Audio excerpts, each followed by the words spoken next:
그래서 말씀 듣는 것보다 옳은가 판단하라, 말씀 듣는 것보다 옳은가 판단하라 라는 제목으로 말씀을 나누도록 하겠습니다.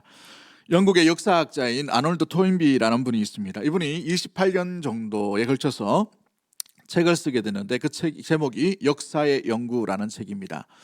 이것은 총 12권으로 된 책인데 장대한 분량의 이 책을 쓰게 되었는데요. 세계사 전체를 돌아보면서 있었던 여러 문명을 21가지의 문명을 이렇게 언급하면서 이 문명이 어떻게 시작되고 어떻게 발달하고 어떻게 쇠퇴되고 어떻게 해체되고 또 다른 문명이 어떻게 세워지는가를 이렇게 통찰력 있게 썼던 책이 역사의 연구라는 책입니다. 그 가운데에 어떻게 이 문화가 발달함으로 또 성숙하고 성장해 나갔는가라는 여러 가지 이론을 이 책에서 얘기하는데, 이 문화가 발생하고 성장할 때에 반드시 이 그룹들이 등장한다는 거예요. 이 그룹이 뭐냐 하면 도전에 대한 응전을 하는 그 세력과 그룹들이 등장한다는 것이죠. 여러 가지 어려움의 도전들이 올 수가 있어요. 문화적인 충돌, 또 전쟁, 이런 충돌 가운데 있을 때에 그 충돌에 대한 것에 대해서 반응으로 말미암아 지혜롭게 그것을 응전하는, 도전에 대한 이 반응으로 나아가는 그룹들이 있다는 것이죠. 그래서 역사의 훌륭한 문명일수록 시대적인 환경과 도전을 두려워하지 아니하고 그 도전을 뛰어넘는 응전이 있었다는 것입니다. 이 이론을 이야기하면서 두 번째 이론으로 뭘 얘기하냐면 창조적 소수와 지배적 소수가 있다는 것이죠. 창조적 소수가 나타남으로 말미암아 문명이 발생할 때에 성장하게 되는 놀라운 역동력을 일으키는 사람들이 창조적인 소수의 그룹들이 있다는 거예요. 그러나 문명이 쇠퇴하고 문명이 해체될 때에는 창조적 소수가 일어나는 것이 아니라 지배적 소수라는 이 그룹들이 드러남으로 말미암아 창조적 소수가 소멸되고 지배하는 구조로 이렇게 장악함으로 말미암아 점점 이 나라와 문명이 쇠퇴해져 가게 됨을 이야기하죠. 로마 문명을 이야기하면서도 로마 문명이 굉장히 급격하게 성장했지만 마지막에 지배적 구조입니다. 제정이라는 이 두 나라의 이 황제가 나타나므로 황제 그룹들 사이에서의 내전들이 일어나게 되죠. 그로 말미암아 지배적 소수가 충돌하게 되고 연약해지므로 문명이 쇠퇴해져 가는 일들을 이야기합니다. 아무튼 이 일을 이야기하면서 언급하는 이 책의 결론 부분으로 무엇을 끄집어서 이야기하냐면 기독교 문명이 왜 전 세계 가운데에 이렇게 많은 모든 문명에 영향을 끼쳤을까를 설명하면서 그걸 어디에다가 접목하냐면 1세기 초대교회의 모습을 통해서 성경의 본질적인 내용들을 인용하며 문명이 창조적인 소수가 어떻게 이 문명을 이끌어 나가고 성장시키고 성숙시켜 나가는지에 대한 설명을 하고 있다는 것이죠. 바로 성경의 가르침 자체가 도전과 응전의 이야기이고 성경에 나오는 사람들의 특징이 바로 창조적인 소수였다라는 것을 설명하고 있다는 것입니다. 오늘 본문에는 이 도전과 응전의 역사 속에서 창조적인 소수인 예수 그리스도의 증인이 어떤 모습들로 등장하고 어떤 일들을 일으키며 어떤 메시지를 등장하는데 그 메시지를 받는 사람들의 반응은 무엇인지를 돌아보면서 창조적인 소수 가운데 나타난 그리스도 예수의 증인의 삶은 무엇이고 오늘 본문의 교훈이 우리에게 주는 내용들은 무엇인지를 살펴보면서 그 교훈을 따라 우리가 도전과 응전 가운데에 창조적인 소수인 예수 그리스도의 증인된 삶으로 살아갈 수 있는 복된 우리 대구동성의 모든 가족들이 되기를 주의 이름으로 간절히 축복합니다.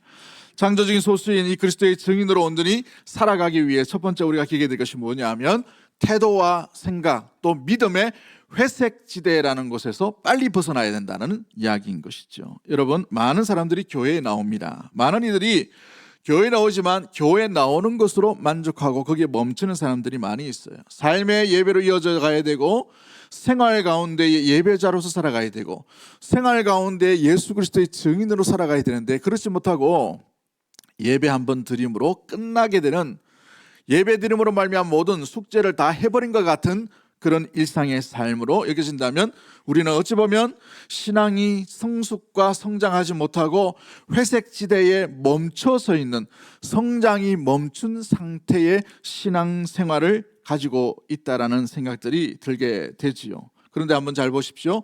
믿음은 원래 회색지대가 없어요. 예수 그리스도를 따르는 그리스도인의 삶의 모습은 회색지대가 나타나면 안 되는 것입니다. 오늘 본문 가운데 베드로의 이 귀한 생명의 메시지, 복음을 듣고 있는 이들이 누구입니까? 1절 말씀을 한번 찾아볼까요? 1절 말씀을 보시면 이들은 성경을 잘 알고 있는 사람들이에요.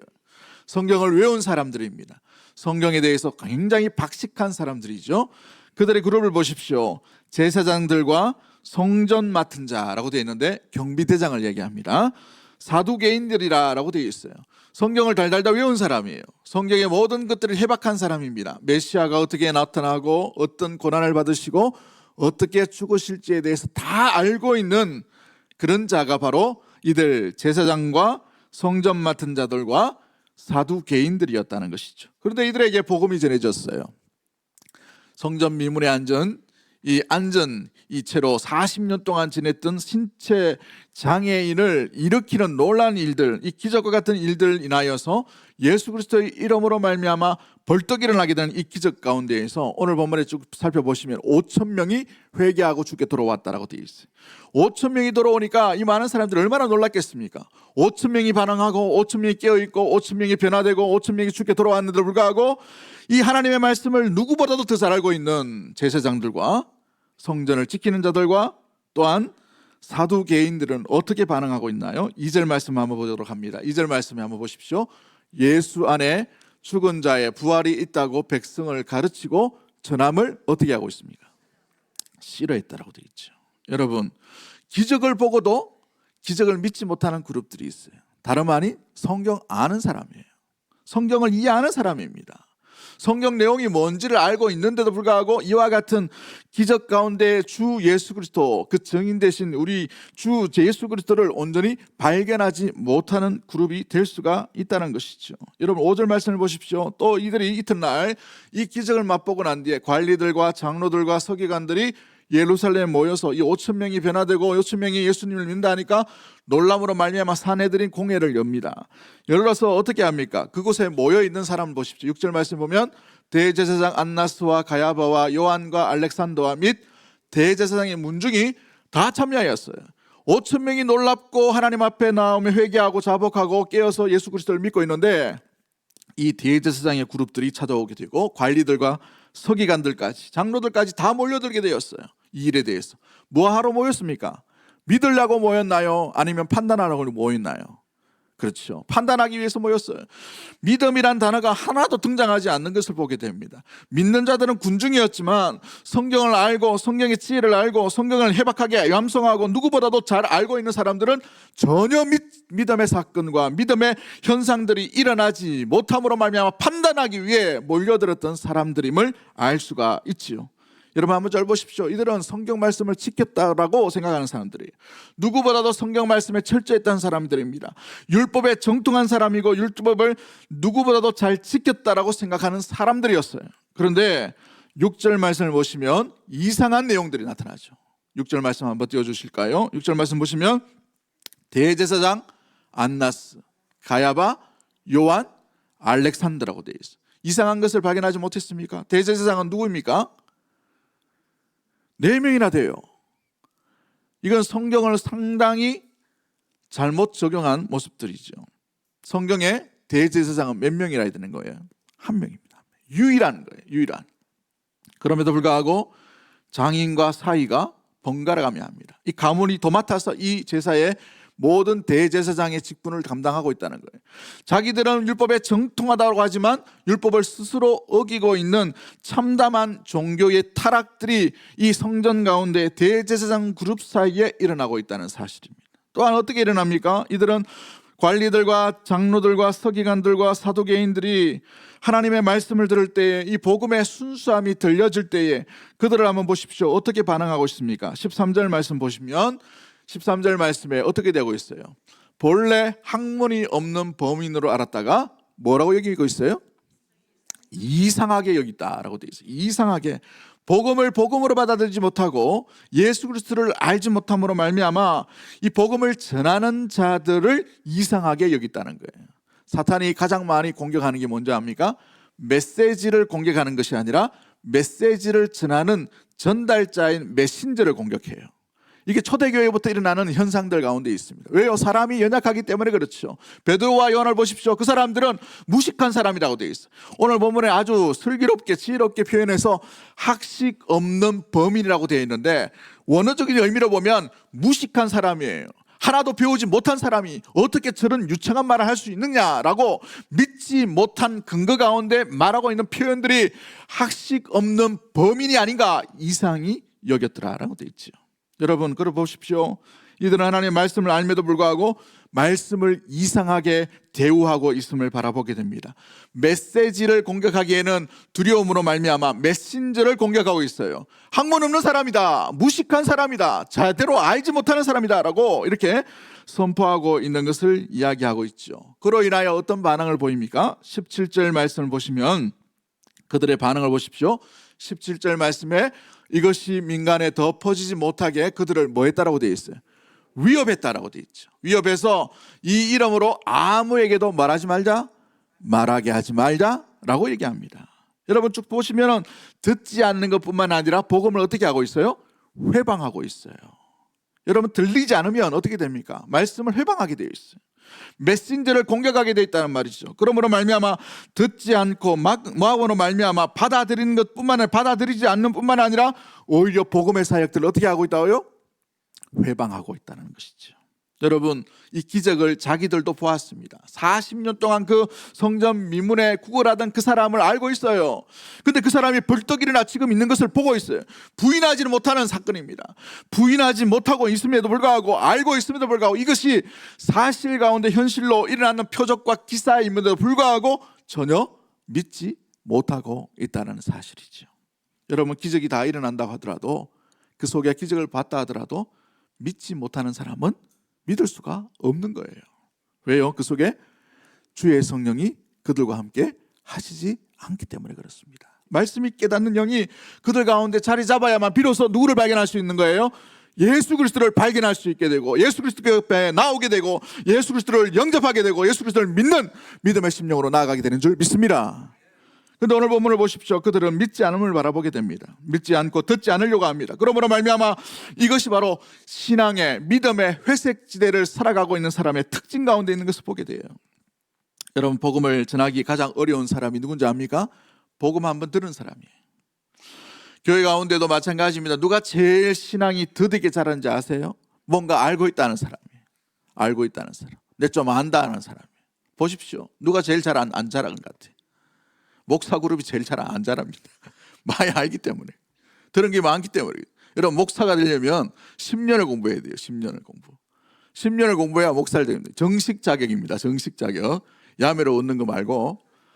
요즘 보니까 미국 갔다 오면 2달 만에 주는 그런 데가 있더라고. 야 세상에 어떻게 진작 알았으면 좋았을 뻔했는데 그죠? 여러분 그렇습니다. 무엇보다도 회색지대를 살아가는 사람들은요 잘 알고 있어요. 듣기도 많이 들어요. 뭔가 알고 있어요. 교리도 압니다. 그러나 믿지를 않아요. 이게 문제인 거예요. 왜요? 그 속에 주의 성령의 역사가 점점 나타나지 않고 있기 때문에 그렇습니다. 우리가 믿고 싶어서 믿는 게 아닙니다. 여러분 우리가 믿음 좋아서 믿는 게 아니에요. 믿음 누가 주시는 것입니까? 우리 하나님이 전적으로 역사하시는 것이 믿음인 줄 믿습니다. 이 선물인 거예요. 그러므로 말미암아 우리에게 믿어진다는 것, 믿고 있다는 것은 놀라운 하나님의 기적이요 은혜의 현장인 줄 믿습니다. 오늘 우리가 설교의 말씀이 들려지는 것, 은혜의 말씀이 들려지는 것, 은혜의 말씀이 묵상되는 것, 은혜의 말씀이 우리 심령 가운데 받아들이기를 원하고 믿기를 원하는 그 마음의 열정이 누구로부터 오는가? 주의 성령의 역사하심인 가운데 있는 거예요. 그러므로 말미암아 사랑하는 성도 여러분, 우리가 끝까지 회색지대에 살지 말고 말씀이 들려지고 말씀을 듣겨지고 말씀이 믿어지고 말씀을 간직하고 말씀과 함께 반응함으로 주 예수 그리스도의 사람이 되기를 주의 이름으로 간절히 축복합니다. 그렇습니다. 사랑하는 성도 여러분, 예수 그리스도를 믿는 이 믿음의 사람, 성령에 충만한 베드로와 요한을 보십시오. 그들은 오히려 이전 사람의 모습들을 바라볼 때 예수님을 부인한 사람이에요. 베드로를 보십시오. 수제자라고 말했지만 예수님을 저주했던 사람이에요. 3번이나 부인했죠. 그런데 오늘 보십시오. 사내들인 공회가 여러 사람들이 함께 모여서 어마어마한 사람들이 많이 몰리게 되었어요. 대제사장이 4명이나 모이게 되었습니다. 예수님을 신문할 때에는 2명이 등장했어요. 그런데 오늘 본문에 보니까 여러 사람들이 4명이나 등장합니다. 장로들도 모였죠. 서기관들도 모였습니다. 또한 무엇보다도 제사장 그룹들도 다 모이게 되었어요. 문중들이 다 모였다는 말이죠. 예수님을 재판할 때보다 더 어마어마한 사람들이 모였어요. 그러면 그 이전에 몇 주 전에 살았던 베드로의 모습을 보면 어떻게 해야 돼요? 당연히 뭘 해야 됩니까? 누구보다도 먼저 도망가야 되죠. 나 예수 모른다 라고 부인했던 사람이에요. 그러므로 그와 같은 모습들이 나타나야 됩니다. 요한을 보십시오. 예수님을 따라서 벌거벗은 채로 이렇게 겉옷만 두르고 몸을 숨기지 따라갔지만 발각되고 난 뒤에 겉옷조차 던져버리고 부끄러운 줄도 모르고 도망갔던 사람이 요한이었어요. 그런데 그 요한과 베드로가 예수 그리스도 안에 성령의 충만함으로 말미암아 복음을 전파합니다. 완전히 변화되었어. 이제 도망자가 아니라 증인의 사람, 창조적인 소수로 예수 그리스도의 삶, 예수 그리스도를 증거하는 예수 그리스도의 증인의 삶을 온전히 살아가고 있지요. 여러분 19절 말씀을 보십시오. 19절 말씀에 이렇게 반응하는 대제사장 그룹과 서기관들과 이 제사장 그룹 앞에서 뭐라고 말합니까? 우리 같이 큰 소리로 한번 읽어봅니다. 시작. 베드로와 요한이 대답하여 이르되 하나님 앞에서 너희의 말을 듣는 것이 하나님의 말씀을 듣는 것보다 옳은가 판단하라. 할렐루야. 뭐라고 외치고 있습니까? 도망자가 아니에요. 담대하게 하나님의 말씀을 듣는 것이 옳은가 판단해라. 그 듣는 것보다 더 옳은가 판단하라. 너희의 전통, 너희의 메시지, 너희의 말 그 같은 것들을 하나님의 말씀 듣는 것보다 옳은지 판단해보라 라고 이렇게 선포하고 있다는 것이죠. 변화된 베드로와 요한의 모습입니다. 예수 그리스도를 안 베드로와 요한인 것이에요. 무엇보다도 성령의 충만한 창조적인 소수로 예수 그리스도의 증인으로 서 있는 베드로와 요한의 모습들 가운데 담겨져 있는 내용이 19절 가운데 있죠. 그래서 20절 말씀에 이들이 어떻게 선포합니까? 우리는 보고 들은 것을 말하지 않을 수 없다. 강한 부정을 2번 씁니다. 이건 뭐예요? 굉장히 강조하는 거예요. 보고 들은 것을 어떻게 한다라고 되어 있어요? 전할 수밖에 없다는 거예요. 할렐루야. 이것이 바로 주 예수 그리스도의 증인된 온전한 변화된 창조적인 소수인 베드로와 요한의 바뀌어있는 삶의 모습인 것이지요. 그렇습니다. 예수님을 만난 사람의 변화된 것이 바로 이와 같은 줄 믿습니다. 예수님을 제대로 만나야 회색지대에 거하는 것이 아니라 창조적인 모습으로 온전한 그리스도 예수의 증인으로 살아갈 수 있다는 사실이에요. 여러분 요한복음 4장에 나오는 이 사마리아 여인을 한번 보십시오. 그는 도망자였고 부끄러움을 알고 있는 창피해서 숨어 지냈던 여인이었습니다. 그런데 예수 그리스도를 만나게 되었어요. 예수 그리스도를 만나고 난 뒤에 참되게 구세주를 만남으로 말미암아 누가 진정한 구주인지를 깨닫게 되므로 물동이를 던져들고 자신이 부끄럽게 여겼던 사마리아 성 그 안으로 들어가서 자기를 손가락질했던 사람들, 자기에게 무엇보다도 창피함을 느꼈던 그 사람들에게 아랑곳하지 아니하고 어떻게 합니까? 복음의 증인으로 완전히 변화된 삶으로 복음의 메신저로 온전히 살아가는 놀라운 일들이 일어나게 된 줄 믿습니다. 이것이 바로 예수 그리스도를 믿는 사람의 변화요, 창조적인 소수가 아름답게 나가는 삶의 놀라운 반응과 변화의 모습인 것이죠. 그로 말미암아 어떻게 되었습니까? 사마리아 성이 죽게 돌아오는 일들이 일어나게 된 줄 믿습니다. 여러분 사도 바울을 한번 보십시오. 그가 예수님을 알지 못할 때에 예수님을 박해하고 부인하기 위해 한 정서를 가지고 집집마다 골라서 우리가 나중에 좀 살펴보겠습니다만은 이 연구를 해보고 PBS를 좀 해보는데 야 사울이 얼마나 악독했는지를 집집마다 찾아가서 그 사람들을 골라서 감옥에 집어넣은 사람이에요. 얼마나 악독합니까? 그와 같은 했던 사람인데 다메섹 도상에서 예수님을 만나게 되었어요. 시력을 잃었습니다. 그러나 시력을 잃고 다시 눈을 밝혔을 때 그가 놀랍게 이전과 이유가 달라졌어요. 왜요? 예수님을 제대로 만났기 때문에 그런 것이죠. 이제는 예수님을 박해하던 자에서 어떤 삶으로 바뀝니까? 예수님을 증거하는 자로, 자기의 동족에게, 자기의 종파에게 손가락질 당하고 목숨이 위험한 그 가운데 있음에도 불구하고 예수 그리스도를 증거하며 온전한 삶으로 살아가는 참된 변화를 일으키며 살게 되는 놀라운 일들이 일어나게 된 것이죠. 그렇습니다. 예수 그리스도를 만난 사람은 믿음의 반응과 믿음의 방향이 확실한 거예요. 믿음의 색깔이 회색이 되지가 않다라는 사실들을 우리가 기억하며, 우리의 심령 가운데 혹시 우리가 어디에 머물는지를 기억하고 주 예수 그리스도를 확실하게 믿는 성령의 충만한 믿음의 교회와 성도가 되기를 주의 이름으로 간절히 축복합니다. 두 번째 우리가 기억해야 될 것이 무엇입니까? 창조적인 소수로 온전한 예수 그리스도의 증인으로 살아가려면 모든 것이 누가 행하시는지를 알고 그 주대심, 주재권을 이야기합니다. 그것을 인정하는 믿음 위에 서 있어야 되는 것이, 여러분 10절 말씀을 보시고 12절 말씀을 보시면 모든 내용 가운데 이 모든 일들을 행하신 분이 누구인가를 베드로와 요한은 한 번도 빠지지 아니하고 누구를 고백합니까? 다른 이로서는 구원을 받을 수 없나니라고 얘기했죠. 누구를 증거하고 있어요? 예수 그리스도를 드러납니다. 왜 우리를 주목하는가? 우리가 아니라, 우리 실력이 아니라, 우리 지혜가 아니라, 우리 연세가 아니라, 우리의 능력이 아니라 우리를 지으시고 우리를 부르시고 우리와 함께 하시는 예수 그리스도, 그분이라는 것을 끊임없이 얘기하고 있죠. 우리가 3장에서 살펴봤던 것처럼 은과 금은 내게 없거니와 내게 있는 유일한 예수 그리스도의 그 이름, 그 이름을 믿는 믿음으로 일어나 걸어라고 선포하고 있는 것을 말해주고 있습니다.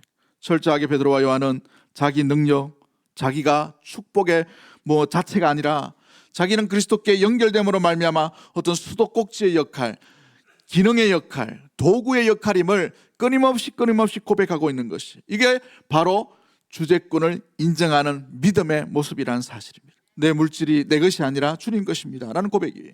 내 건강이 내 것이 아니라 주님 것이다 라는 고백입니다. 내 생명이 내 것이 아니라 주님 손에 달려 있습니다 라는 고백이 이 바로 주재권을 인정하는 것이에요. 내 생명도 물질도 건강도 다 내 자녀라 할지라도 이게 누구 것입니까? 누가 주셨나요? 주님이 주셨다는 것을 인정하는 자만이 진정으로 창조적인 소수로서 예수 그리스도의 증인으로 온전히 살아갈 수가 있다라는 사실인 것이죠.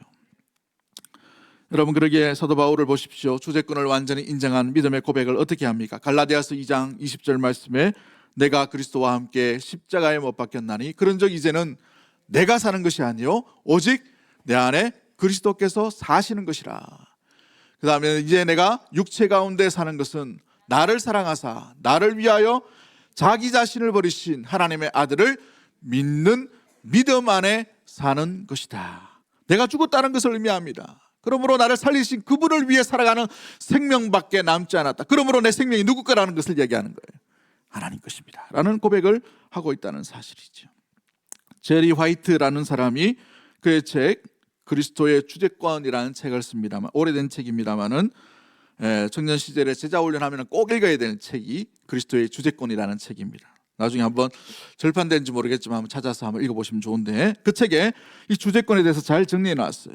감정, 시간, 재물, 은사, 재능, 대인관계, 비전, 그리고 삶, 그리고 죽음까지 이 모든 것을 다스리시는 분은 누구라고 얘기합니까? 나의 주인이신 그리스도 예수이십니다. 이 고백이 진정으로 된 자만이 주재권을 인정할 수 있는 믿음 가운데 서 있는 거예요. 이게 되니까 증인의 삶이 되는 것이고, 이게 되니까 지금 예수 그리스도를 증거함으로 말미암아 얼마나 많은 박해가 일어납니까? 죽이려고 달려드는 사람들이 얼마나 많이 있어요. 그러나 목숨을 아까워하지 아니하고 그 위협을 무릅쓰고 온전히 주 예수 그리스도를 증거하고 있는 삶을 살아가고 있게 되는 것이죠. 삶의 모든 영역 가운데 주님의 주되심을 인정하는 자만이 삶의 우선순위가 분명하게 서여져 있는 것입니다. 여러분, 그리스도인이 왜 삶 가운데 자꾸 실패하고 넘어질까요? 이 그리스도인의 이 주재권의 이 무엇보다도 우선순위가 정립되지 못하면 우리가 조그마한 일에 자꾸 넘어져요.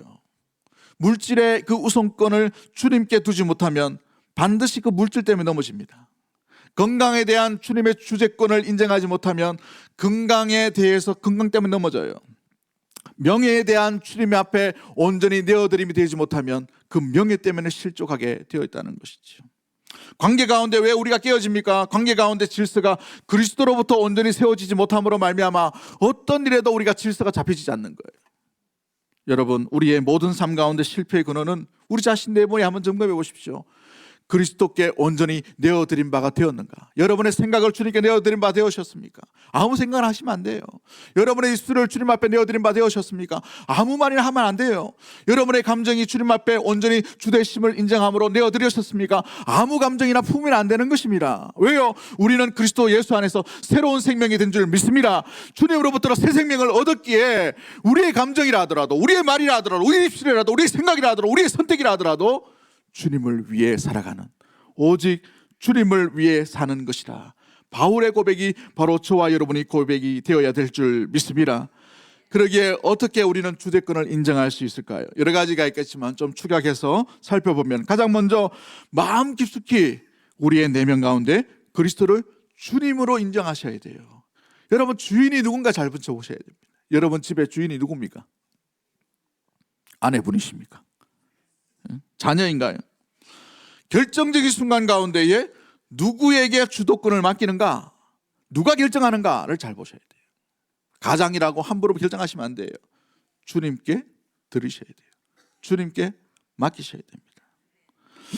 두 번째, 우리가 기억해야 될 이 주재권의 이 귀한 모습들을 어떻게 주님의 주재권을 인정하며 살아갈 수 있을까? 작은 삶의 영역부터 그것을 점검해보고 훈련하셔야 됩니다. 조그마한 선택의 길 가운데 주님이라면 어떻게 하실까? 주님께 내어드리면 어떤 모습일까를 생각하셔야 돼요. 또한 우선순위를 먼저 그의 나라와 그의 의로 무엇보다도 내어드리는 것이죠. 그럴 때에 온전한 초점이 그리스도께 고정되어 있을 수가 있게 됩니다. 우리가 예배드리는 삶 가운데 이 예배드리는 공동체 예배도 중요하지만 우리는 6일간의 삶 가운데에서 바깥에서 드리는 예배자의 삶을 사셔야 돼요. 여러분의 가정에서 예배자의 삶을 사셔야 됩니다. 여러분의 일터에서 예배자의 삶을 사셔야 됩니다. 여러분의 이웃 가운데 함께함으로 예배자의 삶을 살아가야 되는 것이죠. 다섯 번째 모습은 삶의 모든 영역에서 주님을 바라볼 수 있는, 초점을 맞출 수 있는 그런 삶을 사셔야 돼요. 뭘 주목하고 있는가? 주님을 주목하고 있는가? 아니면 나 자신을 주목하고 있는가를 점검해 보셔야 돼요. 육신적이고 일시적인 것을 추구하는 것이 아니라 영원한 하나님의 나라가 있음을 기억하고, 지금 좀 조급하고 지금 잘 되지 않는 것들로 인하여서 너무 실망하지 마시고, 인내와 온전함과 또 충성됨과 길이 참음 가운데 온전히 하나님의 나라가 있다는 사실을 기억할 수 있게 되기를 간절히 소망합니다. 또 무엇보다도 기도와 말씀 가운데에서 하나님과의 관계가 끈끈하게 되어져 가야 되는 것이지. 마지막 아홉 번째로 우리가 기억이 될 것이 무엇입니까? 그리스도의 주재권을 인정하는 삶에는 반드시 뭐가 따른다라고 되어 있어요? 순종이 따릅니다. 다 했는데 머리로만 다 했어요. 마음으로는 다 했습니다. 이걸 손과 발로 순종의 발걸음을 옮기지 않으면 주재권을 인정하지 못하는 것입니다. 생각은 알아요. 마음은 압니다. 근데 발걸음을 옮겨지지 않아요. 이것은 주님의 주재권을 인정하지 못하는 발과 손과 생각이 주어져 있다는 것이죠. 그래서 순종에는 대가가 필요합니다. 희생이 필요하게 되어 있어요. 그 대가를 통해서, 순종이라는 대가를 통해 우리는 주님의 것으로서 온전히 주님을 따르는 창조적인 소스로 예수 그리스도의 증인의 삶을 살게 될 줄 믿습니다. 그곳에 하나님의 능력이 나타나는 것이죠. 가치 있는 일은 항상 오르막길에 있다라고 얘기합니다. 그만큼 쉬운 일이 아니라는 것이죠. 우연이란 저절로 일어나지 않습니다. 여러분의 순종의 그 대가 가운데 있어 그 길 가운데에 하나님의 주대심, 하나님의 주재권, 하나님의 일하심이 여러분의 그 순종의 발걸음 가운데 드러나게 되기를 주의 이름으로 간절히 축복합니다. 마지막 세 번째로 우리가 기게 될 것이 무엇입니까? 이 복음의 사역들, 아름다운 일을 하지만 고통에서는 벗어날 수가 없다는 사실이에요. 이 땅 가운데 고통이 없는 인생은 없어요. 고통 없는 사람은 없다는 말이죠. 아무리 열심히 하고 아무리 주의 봉사를 하고 아무리 선교의 사명을 감당한다 하더라도 고통이 떠나가지 않는다는 거예요. 고통은 반드시 있게 됩니다. 그런데 어떻게 하겠어요? 고통을 회피할 수 있을까요? 회피하면 또 다른 고통이 와요. 고통을 피해가면 피해갈수록 더 큰 것이 기다리고 있다는 사실을 우리는 기억하고, 우리는 창조적인 소수인 예수 그리스도의 증인된 삶 가운데 고통을 회피한 자가 아니라 베드로와 요한이, 사도 바울이, 사마리아 여인이 그랬던 것처럼 고통의 한복판 가운데 여전히 살아계시고 여전히 말씀하시고 여전히 우리를 붙드시는 하나님의 놀라운 사랑이 있음을 기억하고 고통을 통해 믿음이 자라가는 창조적인 소수 그리스도의 증인된 삶을 살아가게 되기를 주의 이름으로 간절히 축복합니다. 언젠가 세계적인 기업에 직원을 채용하는 일이 있었어요. 그 최고 CEO가 항상 그 직원을 뽑을 때 마지막 최종 단계에 뭘 물어보냐면 당신은 인생 가운데 실패의 경험이 있으십니까? 라고 물어봅니다. 전부 엘리트예요. 전부 좋은 학교 나왔겠죠. 세계적인 명문 학교를 나왔습니다. 좋은 부모 밑에서 좋은 일을 다 많이 좋은 환경 가운데 자랐을 것입니다. 근데 많은 이들에게 이 질문을 똑같이 하면 저는 실패의 경험이 없습니다라고 하는 사람은 아무리 스펙이 좋아도 떨어뜨려 버린다 합니다. 왜냐하면 실패를 딛고 이 자리에 오기까지 이들의 인내와 수고와 그 실패의 열매를 그냥 따먹지 아니하고 그것으로 인하여서 교훈을 삼고 다시 일어나려고 하는 몸부림침, 그 현장에 그 모습들이 있었기 때문에 그 직장에는 그 사람이 필요하다는 거예요. 돌파하려고 하는 사람들. 실패에 좌절하고 넘어지는 사람이 아니라 실패해도 넘어지지 않는 것이 아니라 다시 일어나서 다시 도전하는 그 사람이 필요하기에 이 고난과 시련 앞에 무너지지 않는 사람을 그 회사에 필요한 사람을 뽑는다는 것이죠. 여러분, 고난과 시련은 우리 믿음의 성경 가운데에서 뭐라고 얘기합니까? 고난은 내게 유익이라고 말씀하십니다. 고난당하는 것이 내게 유익이라 시편 119편 71편에 얘기하죠. 로마서 8장 18절 말씀에 생각건대 현재의 고난은 장차 우리에게 나타날 영광과 좋게 비교할 수 없다라고 말합니다. 말씀이 뭐예요? 고난의 앞에 주저앉아라는 말입니까? 아니면 고난을 통과하라는 것입니까? 고난 앞에 통과하라는 거예요. 고난에 지지 말라는 거예요. 고난에 무너진 상태, 누워있고 실패자의 자리로 앉아있는 것이 아니라 힘들고 어렵고 견디기가 어렵지만 정말 내 힘으로는 감당할 수 없지만 그러나 고난 현장 가운데 있을 때 주 예수 그리스도의 사랑을 의지하고 붙들고 있을 때에 우리 힘으로 이기는 것이 아니라 하나님의 능력으로 이 일들을 충분히 감당할 수 있고 통과할 수 있음을 발견하라는 것을 그러한 귀한 말씀인 줄 믿습니다. 그러기에 사랑하는 성도 여러분, 초대교회는 고난 없이 그냥 자란 교회가 아니에요. 베드로와 요한에게도 수많은 고난이 있었음을 바라보게 됩니다. 초대교회는 수많은 각 박해 가운데에서 자랐던 교회입니다. 그러나 이 5천 명이 온전히 주께 돌아온 이유가 무엇이에요? 고난과 역경 속에서 심지어 순교의 제물을 바쳐야 하는 그 상황 속에서 초대교회가 태어났다는 사실을 우리는 기억해야 하는 것이죠. 고난 속에 주님의 놀라운 메시지가 담겨 있기 때문에 그렇습니다. 고난 속에 숨겨놓은 하나님의 놀라운 무언가의 선물이 있기 때문에 그러한 줄 믿습니다. 그러기에 신앙이란, 믿음이란 고난 앞에 무너지는 것이 아니라 고난 앞에도 여전히 살아계신 하나님을 의지할 때에 하나님의 일하심을 믿음의 눈으로 목도하고 주님을 바라보는 그 시각이 바로 믿음의 성도여 그리스도의 증인인 창조주인 소수가 살아나가는 신앙의 방식이요 믿음의 방향인 줄 믿습니다. 여러분 가운데 어떤 고난이 있으십니까? 어떤 무기력함이 있습니까? 왜 내게 이런 고통이 있나? 왜 이런 고통이 내게 주어졌나? 여러분, 때로는 이 질문을 하지 마십시오. 답을 알 수가 없어요. 왜 이런 죽음이 일어날 수 있는가? 왜 이런 슬픔이 사건들이 우리 가운데 일어날 수 있는가? 왜 내가 부도나야 되는가? 왜 내가 따돌림 당해야 되는가? 왜 내가 세상 가운데 고립되어야 되는가? 왜 내게만 물질이 없는가? 왜 내 자녀는 맡기는가? 왜 내 사업 가운데 뭔가 길이 나타나지 않는가? 왜 우리 가정에는 이런 화평이 없고 점점 어려운 일만 계속해서 더 복잡하게 일어나는가? 답을 알 수가 없어요. 누가 답을 줄 수 있겠습니까?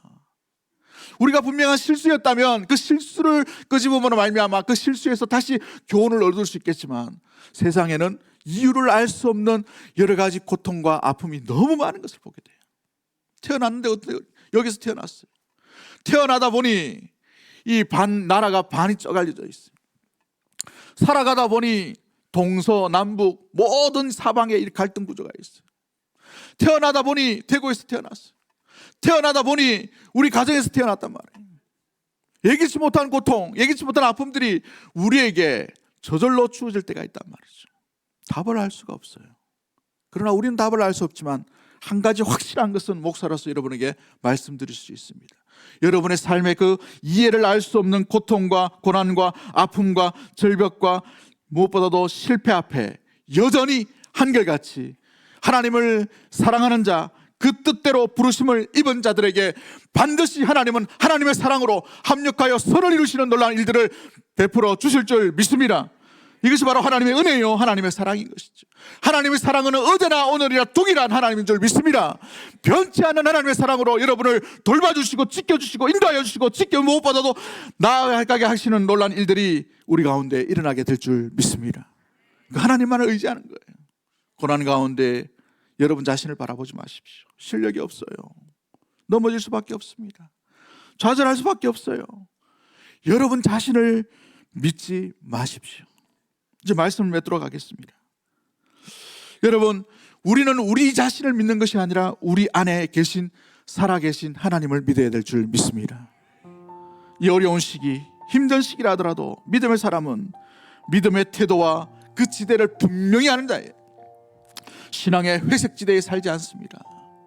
신앙 가운데 회색지대가 아니라 주님이 나아가시는 방향, 주님이 뜻하신 그곳에서 태도와 반응이 분명하게 일어나게 되죠. 그리스도의 증인으로 살아가는 이 소수인 사람들은 모든 삶의 주인이 주님이시기 때문에 내가 사는 것이 아니라 다시 살게 하신 주님의 은혜로 말미암아 주님을 위해 살아가는 존재로 나가게 됩니다. 고난이 오고 아픔이 오고 슬픔이 오고 또 고통이 온다 하더라도 변함없는 하나님의 놀라운 능력과 사랑, 변치 않는 그 하나님의 은혜를 기억하고 고난 앞에 주저앉고 고난이 주는 이유를 알 수 없는 것에 헤매이지 아니하고 고난 속에서도 친밀히 찾아오시는, 고난 가운데도 그 현장 가운데 함께하여 주시고 붙들어 주시는 주님 안에 거하게 되는 모습이죠. 이것이 바로 은과 금은 내게 없거니와 내가 가진 유일한 것, 나사렛 예수의 이름을 의지하고 믿는 믿음의 삶, 창조적인 소수 그리스도인의 증인으로 살아가는 모습인 줄 믿습니다. 그러기에 여러분의 환경을 믿지 마십시오. 되어져가는 세상의 풍조를 믿지 마십시오. 오직 주 예수 그리스도 그 이름을 의지할 수 있게 되기를 주 이름으로 간절히 축복합니다. 그 이름에 능력이 있는 것입니다. 그 이름으로 살아갈 수 있게 되기를 주 이름으로 간절히 축복합니다. 그 이름에 승리를 주셨습니다. 그 이름에 구원이 있습니다. 그 이름에 능력이 있는 줄 믿습니다. 다른 이름은 없어요. 다른 이름을 의지하지 마시고 오직 주 예수 그리스도 그분만 의지하고 이해할 수 없는 이 땅 가운데 삶 가운데 확실하게 우리에게 주시는 저 하나님의 나라, 하나님의 도성을 바라보며 주와 함께 동행하는 우리 사랑하는 대구동서의 모든 가족들이 되기를 주 이름으로 간절히 축복합니다. 우리 시간 찬양합니다. 고통 많은 이 세상 어려운 일 당할 때에 고통 많은 이 세상 어려운 일 당할 때 지금 이해할 수 없는 것이 많이 있지만 우리 주님 앞에 모든 것을 볼 때에 그때 주님 뜻을 밝게 알리. 어지러운 이 세상, 어지러운 이 세상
가슴에 손을 얹고 합심해서 한번 기도하기를 원합니다. 제가 여러분을 위해서 한번 기도하기를 원합니다.